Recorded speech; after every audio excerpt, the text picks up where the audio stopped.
नमस्कार मंडळी. कथा कादंबऱ्यांमध्ये जुळ्या भावांविषयी आपण नेहमीच ऐकत असतो.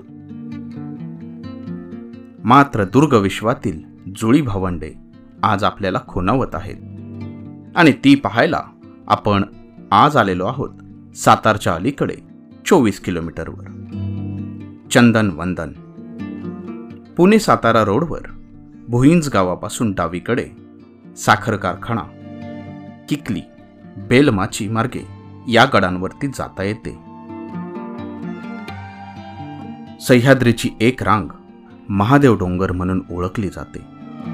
याच डोंगर शाखेत चंदन वंदन हे किल्ले वसलेले आहेत. सोपी चढाई असलेल्या या गडावर जाण्यासाठी पायऱ्यांची सोय केलेली दिसते.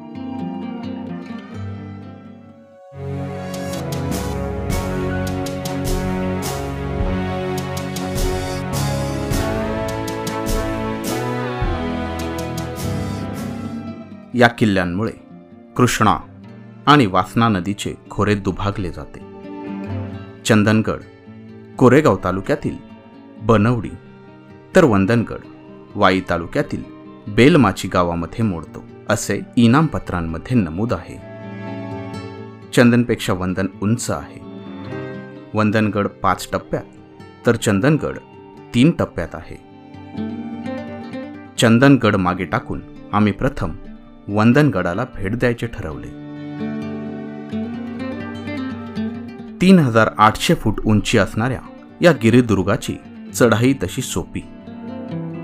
नुकत्याच पडून गेलेल्या रिमझिम पावसामुळे वातावरणात प्रसन्नता जाणवत होती. डोक्यावरती ऊन नसल्यामुळे चालताना थकवाही जाणवत नव्हता. इसवी सन 1191-92च्या ताम्रलेखानुसार हे किल्ले शिलाहार राजा दुसरा भोज याने बांधले.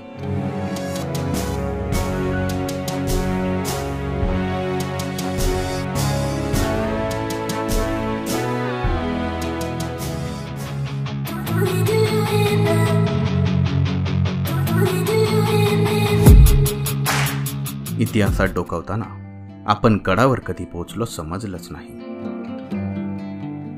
वंदनगडाचा मुख्य दरवाजा आता समोर दिसतो आहे.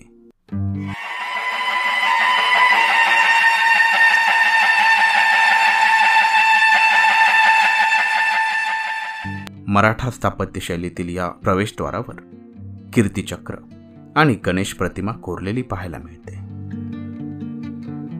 आतमध्ये पहारेकरांच्या देवड्या पाहायला मिळतात.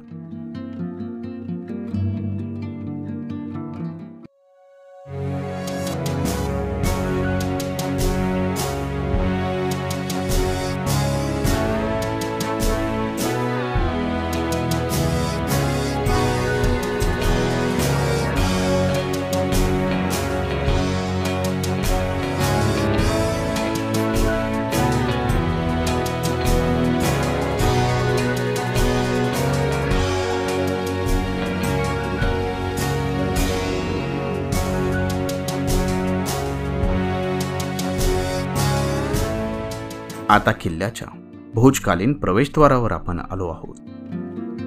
याच्यावर असणाऱ्या शिलालेखात यादव राजा सिंघण देवाचा उल्लेख आढळतो.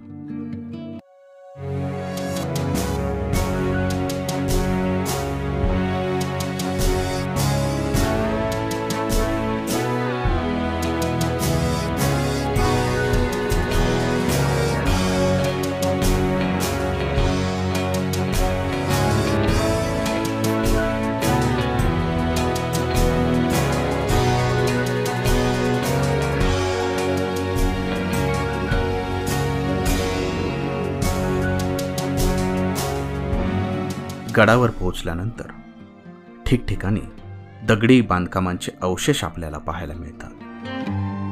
पुरातन राजवाडा आणि त्याचे अवशेष येथे पाहायला मिळतील.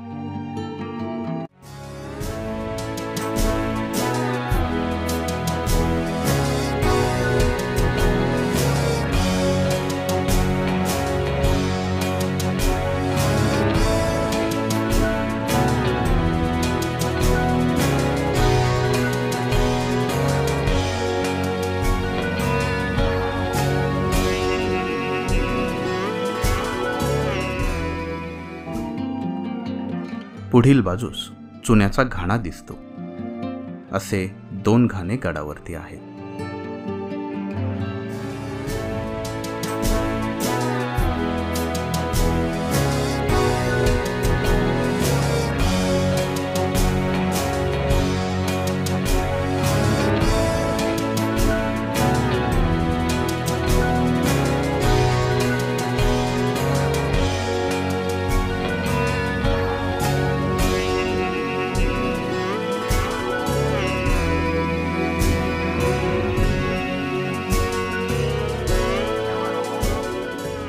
पुढे आल्यानंतर सदर, राजसभा इत्यादींचे अवशेष आपल्याला पाहायला मिळतात.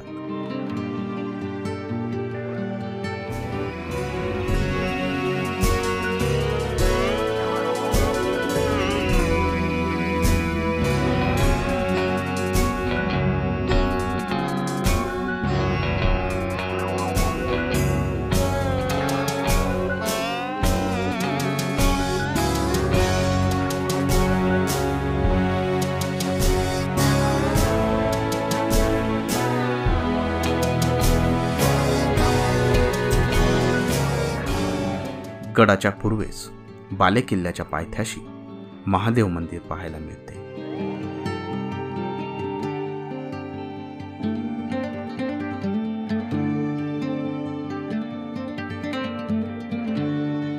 आता दूरवरूनच आपल्याला गडाच्या मध्यभागी असणारे भले मोठे कोठार पाहायला मिळते.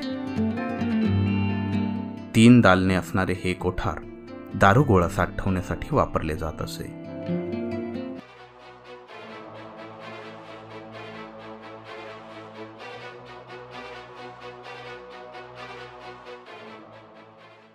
या कोठाराच्या आतमध्ये आम्ही चक्कर मारली. सुमारे 50 ते 100 लोकांना सहज राहता येईल एवढी ही जागा.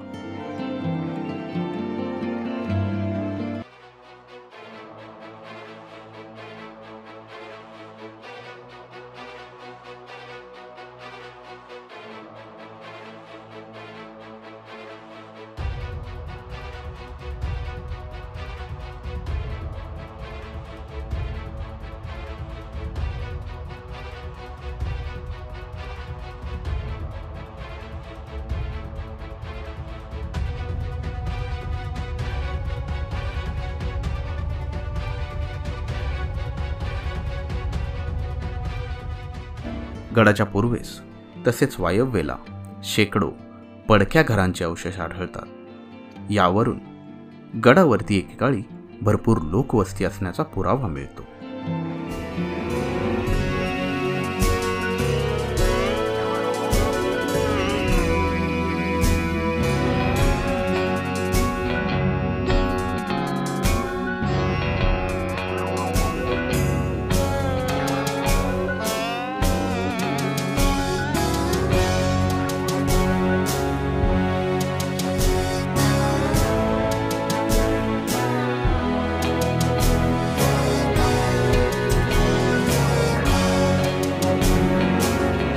वंदनगडावर 4 तळी असून त्यापैकी 3 तळ्यातील पाणी पिण्यायोग्य आहे. भरपूर गवत आणि पिण्यायोग्य पाणी असल्यामुळे जनावरांचा राबता पाहायला मिळतो.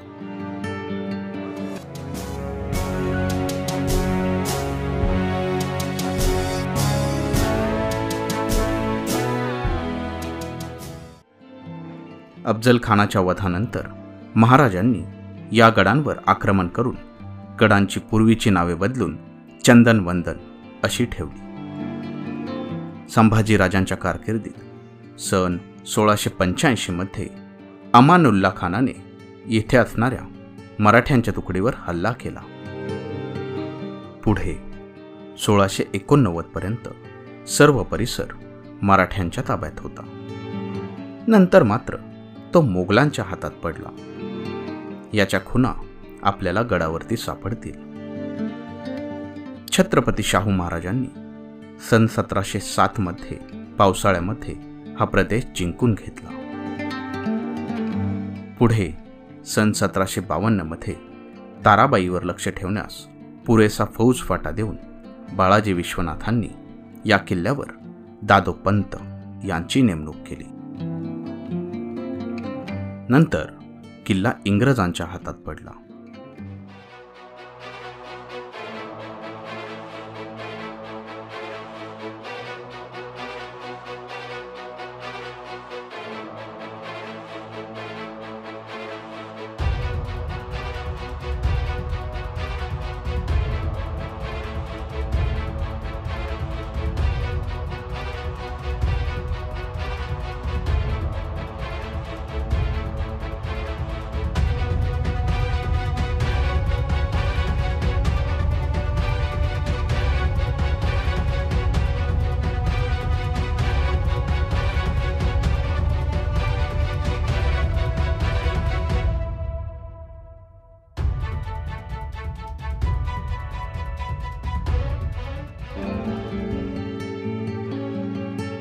गडावरती एक मशीदही पाहायला मिळते.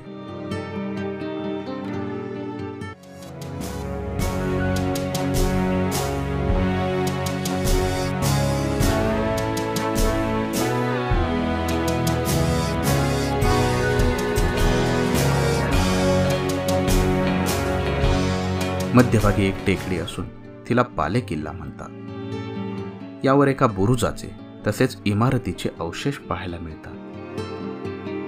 येथे जाण्यासाठी पूर्वी पायऱ्या होत्या. बालेकिल्ला म्हणजे सर्वात उंच ठिकाण. यावरून संपूर्ण गडाचे निरीक्षण करता येते. प्राचीन मंदिरे, मशिदी, जुने वृक्ष, समतल दगडी रचना याबरोबरच आजूबाजूच्या टेकड्यांचे आणि आकर्षक शहराचे विहंगम दर्शन या गडावरून होते. 4 तलाव, महादेव मंदिर, काळूबाई मंदिर, 3 अज्ञात वीरांच्या समाध्या, 3 दालने असलेले कोठार, राजवाडा, बालेकिल्ला, बुरुज तसेच इमारतीचे अवशेष, पडकी घरे, चुण्याचे घाणे इत्यादी पाहायचे असेल तर वंदन किल्ल्याला नक्की भेट द्यावी. हा व्हिडिओ आपल्याला कसा वाटला ते सांगायला आणि अजूनही सबस्क्राईब केलं नसेल तर सबस्क्राईब करायला विसरू नका.